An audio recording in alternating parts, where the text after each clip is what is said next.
Hi, I'm Elliott Connie, and I have a super important message to share today. You know, I travel around the world teaching people to use solution-focused brief therapy, and I write books, and I do all that sort of stuff, and there's a few things that you should do if you want to master this approach, a few things you should do if you want to really kind of hone your skills in using solution-focused brief therapy, and I'm a very large proponent of these sorts of things. One of them is you should watch actual sessions. That's the only way to really see this approach and analyze what's happening in a solution-focused conversation. Another thing you should do is practice. Treat solution-focused brief therapy like a craft. Really work at it to get better. And I think these two things are super duper important. If there's one thing I've learned about solution-focused brief therapy as I travel and meet loads of people is a lot of people think they're doing solution-focused work when they're actually not doing solution-focused work. And I don't mean to criticize people's work, and I don't mean to insult people or anything like that, but I mean, it's just the truth. And one of the reasons that is because there's so many myths that for so long have been flying around our field about the solution-focused approach that aren't accurate. They're not really true. So people are actually following the myths instead of following the actual work that grew out of Milwaukee, Wisconsin, and the work of Steve Gisazu, Insoo Kim Berg, Eve Lipchick, and the rest of the team from the late 70s, early 80s up until now. And that brings me to the thing that I think is super important. Like, not only do you have to watch live sessions or videotapes of sessions, real sessions, either live or on videotape, and treat it like a craft and practice, you also have to have some sort of sense of community. You have to belong to a group of other kind of solution-focused people, so when you get confused, when you get stuck, there are people there to provide you support, ongoing resources, and that sort of thing. Like, it's just super important. If you had told me 10 years ago when I graduated from graduate school that my life would look like this, I wouldn't believe you. But one of the main things that's helped contribute to where I am today is this sense of community and these unbelievable close friendships I have forged with people all along the way from all over the world. And it goes way beyond just solution-focused brief therapy. I mean, Chris Iveson, he was, a solution-focused mentor to me, but he's now like a brother to me that goes way beyond the solution-focused approach. In South Africa, my good friend Jackie von Sifra-Bergs. It just goes on and on and on and on. The people that have impacted my life and provided me with support and provided me with resources when I needed them. And it was really, really important for me. Like, those early years of me doing solution-focused work were really, really tough. I'll never forget it. I got my first job in this field at an agency. And it was the first place where I was actually like seeing clients, and those were, my clients and the people I could see. It was during the practicum or internship part of my graduate studies, and I came up with the courage and bravery that I'm going to jump into this session and start doing solution-focused brief therapy. And really amazing things would happen. I was working with some of the most difficult kids you can imagine, kids and their families. I was working for a drug court program. So these were kids who had some sort of drug court violation, and they were put on a year of probation, and during that year they had to get therapy. Now, this therapy program was being driven, I won't say the name, but it was being driven by a very problem-focused modality.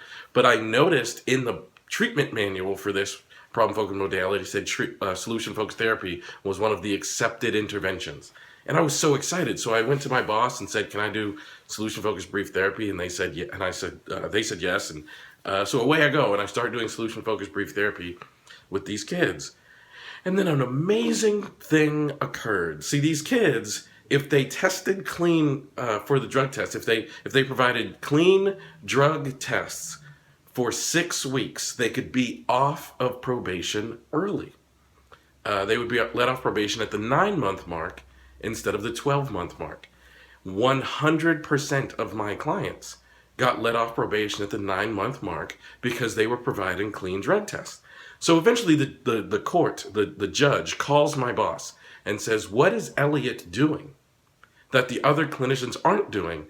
And she was really pleased with it because kids not going to court means more kids are not going to jail.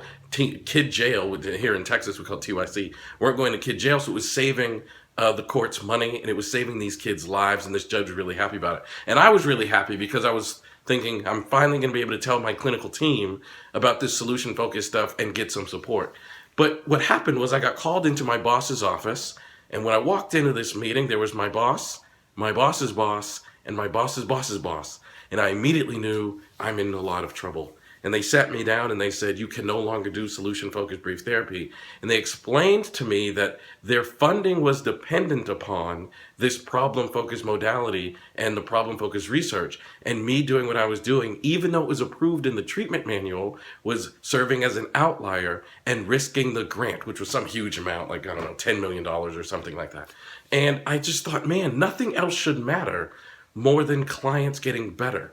From that point on, solution-focused brief therapy was not allowed in the office, and I wasn't allowed to talk about it, and it was really difficult. I mean, they were telling me it's not supported by research, and solution-focused brief therapy is a Band-Aid approach. They were saying all of these things, and all I wanted to do was help people get better. That's it. I didn't care about any other stuff. I just wanted to help people get better. And then when I went, remember this was my internship practicum sites. When I went back to campus, I had this amazing sense of togetherness and bonding that I would receive from my professor and my colleagues and other people who supported what I was doing in solution-focused brief therapy. It was just incredible. And I as I've grown and become a professional that travels and lectures and writes books and things like that, I mean, I can talk to you about practice. I can talk to you about watching actual sessions. I can share actual sessions with you. But I've always wanted to help people understand the incredible value of that sense of belonging, that sense of connection. And, I didn't know how to do it. And finally, in the past few months, I've been working and planning something. Just the other day, I made that something available, finally. And it's called the Solution Focused University.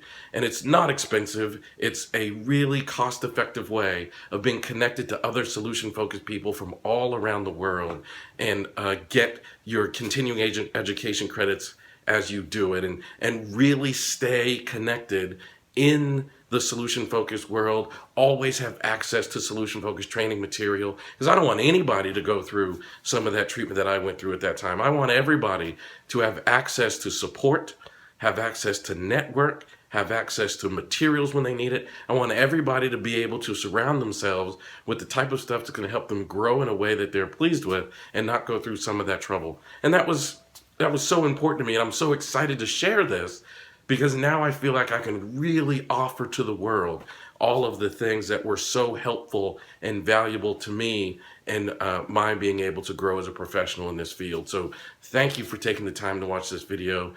Click on the link below and check out the Solution Focused University, or go to www.sfu.com.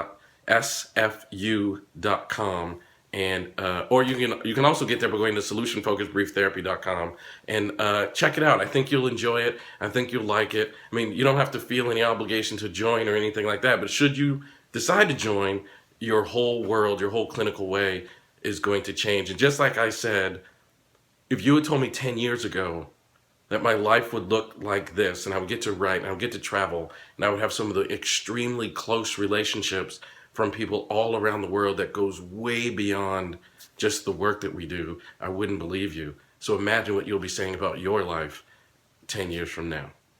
Thank you, and I'll holler at you later.